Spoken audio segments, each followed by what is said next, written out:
राबिया ने अपने परिवार में बताया था कि एक चाबी है मेरे पास जिसमें करोड़ों लाखों रुपए ऐसे भरे जाते हैं और लगभग वो सारे डिपार्टमेंट के लोगों में बांटा जाता है। हाई लेवल करप्शन में हमेशा ये देखा जाता है आला अधिकारी टाइम लेते हैं अपने सारे एविडेंसेस को जो उनके अगेंस्ट हो उसको डिस्ट्रॉय करने में। हमारे केस में भी यही हुआ है कि हरियाणा और दिल्ली का जुरिस्डिक्शन फंसाकर और आला अधिकारी पूरा एक मोटिव के साथ पूरे सारे एक कॉमन इंटेंशन के साथ इस पूरे मामले को दबाने की कोशिश कर रहे हैं जो ये करप्शन है। हमारी राबिया ने ये कहा था कि जब सारे चलान के पैसे आते हैं तो लॉकअप की चाबी मेरे पास रहती है, मेहरा सन ने खुद मुझे दे रखी है, अपने आप नहीं लेते पैसे, मुझे रखने के लिए देते हैं। और उसमें काफी पैसा है, करोड़ों के हिसाब से पैसा है, पूरा लॉकअप उसमें अंदर है। हम आखिरी दम तक ऐसे ही खड़े रहेंगे, चाहे लाठी बरसे हम पे, चाहे डंडे बरसे, चाहे हमें मारा जाए, उठा के घसीटा जाए, लेकिन हम आखिरी सांस तक लड़ेंगे बच्ची के लिए। ये बच्ची कोई हिंदू मुस्लिम नहीं, समाज की बेटी है, हमें बेटी के लिए लड़ना है। इसमें देश की बेटी है, ये कोई हिंदू नहीं है, कोई मुस्लिम नहीं है, कोई राजनीतिक नहीं है। ये मेरी बेटी है, ये आपकी बेटी है, पूरे समाज की बेटी है, गांव की बेटी पूरे समाज की बेटी कहलाती है। ये भी हमारी बेटी है, इसके लिए हम आखिरी सांस तक लड़ेंगे। इसमें कोई धर्म नहीं, कोई राजनीतिक नहीं। जिसको बिना किसी स्वार्थ से आना है तो बेशक हमारे साथ आए, हमारे साथ कंधे से कंधा मिला के खड़े हुए, लेकिन कोई स्वार्थ लेके, कोई झंडा लेके, कोई राजनीतिक लेके आए तो बिल्कुल ना आए हमारे साथ, हम अकेले लड़ लेंगे। बिल्कुल। बस एक राष्ट्रपति जी से मेरी सीधी अपील अब पहुंच जाए तो अगर मेरी जांच सही से नहीं होती है मेरे परिवार की, मेरी तो मैं और मेरा परिवार सिर्फ एक ही चीज चाहते हैं कि हमें इच्छा मृत्यु दे दी जाए, उसके लिए ज्ञापन मैं दूंगा और इसके लिए हम तीनों सहमत हैं। आप सहमत हो? हाँ, मैं बिल्कुल सहमत हूँ। आप सहमत हो? जी हम सहमत हैं।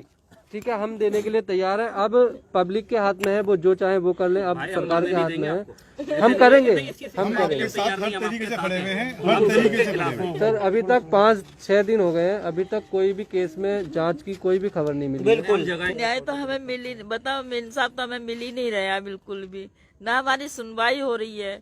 क्यों नहीं हो रही है हमारी सुनवाई? ऐसा क्या है कि उसने पैसा सरकार ये मिली हुई है कि पैसा खाकर बैठ गई? अरे हमारे लिए सब बराबर है, हम यहाँ कोई वो नहीं कर रहे, हमें तो सब बहन भाई हैं। बताओ कि इस तरकीब से तो नहीं सोचे कि मेरी बेटी का इंसाफ मुझे दिलाएं, मेरी हिम्मत बांधे, मेरे साथ रहें और सब मिल के लड़ें।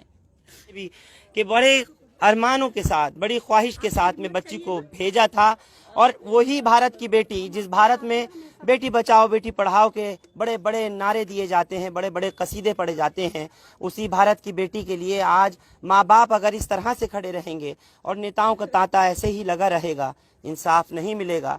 सिर्फ सरहदों की जंग चलती रहेगी। फरीदाबाद पुलिस कहेगी कि ये मामला हम अपने तरीके से जांच कर रहे हैं। इन्वेस्टिगेशन ऑफिसर जो वहाँ का आईओ है मुझे सूत्र बता रहे हैं कि इन लोगों को डांट देता है। कभी बात करते हैं तो पुलिस ठीक से जवाब नहीं देती। दिल्ली पुलिस से बात की जाती है तो वो कहते हैं कि हमारे दायरे में ही नहीं है, ये हमारे जुरिस्डिक्शन में ही नहीं आता। जबकि साउथ ईस्ट डिस्ट्रिक्ट से जहाँ से बच्ची गई है, इनकी राबिया गई है, वो इसी जगह से थी, राजधानी दिल्ली से गई थी। हाँ बताएं आप। इस बारे में आप, इनकी जो बेटी थी वो एक देवेंद्र मेहरा साहब हैं जो इनके सीनियर थे।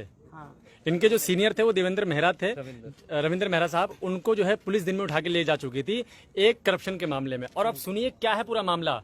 इनकी बेटी उनकी असिस्टेंट मेहरा साहब की उनको असिस्ट करती थी और उस बेटी के पास एक चाबी हुआ करती थी जो एक लॉकर की थी, जो परिवार ने खुद बताया है कि उसमें पैसे हुआ करते थे। और मामला यहाँ तक समझ में आया है खुल के कि बातों बातों में यही पता चला है कि बेटी ने ये भी जाहिर किया था कई बार कि एक कुछ जो चालान जो मास्क वगैरह के कटते हैं वो डुप्लीकेट छापे गए थे। जो एक पूरा तो ये राबिया जानती थी? ये राबिया ने अपने परिवार में बताया था कि एक चाबी है मेरे पास जिसमें करोड़ों लाखों रुपए ऐसे भरे जाते हैं और लगभग वो सारे डिपार्टमेंट के लोगों में बांटा जाता है।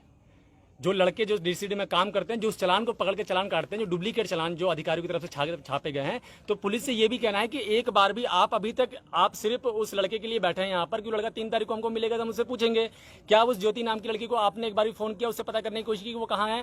क्या आप एक बार भी अधिकारियों के पास गए? क्या उसके सीनियरों से आपने मुलाकात करी? क्या आपने किसी ऐसे व्यक्ति को पकड़ा कि भाई वो पर्चे थे, जो चालान थे, वो चालान किस प्रकार के हैं? आप उनको पता कीजिए। जो चालान काटे जा रहे हैं उनके दफ्तर में एक लॉकर बताया जा रहा है, वो सरकारी पैसा कहाँ रखा जा रहा है, इस बारे में जानकारी निकाली जाए, कॉल डिटेल्स निकाली जाए। हाई लेवल करप्शन में सर इसको आप समझ हाई लीजिए। लेवल करप्शन में हमेशा ये देखा जाता है आला अधिकारी टाइम लेते हैं अपने सारे एविडेंसेस को जो उनके अगेंस्ट हो उसको डिस्ट्रॉय करने में।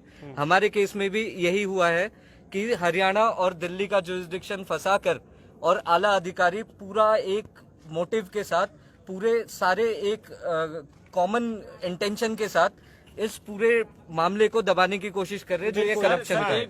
हमारी राबिया ने ये कहा था कि जो सारे चलान के पैसे आते हैं तो लॉकअप की चाबी मेरे पास रहती है, मेहरा सन ने खुद मुझे दे रखी है, अपने आप नहीं लेते पैसे, मुझे रखने के लिए देते हैं।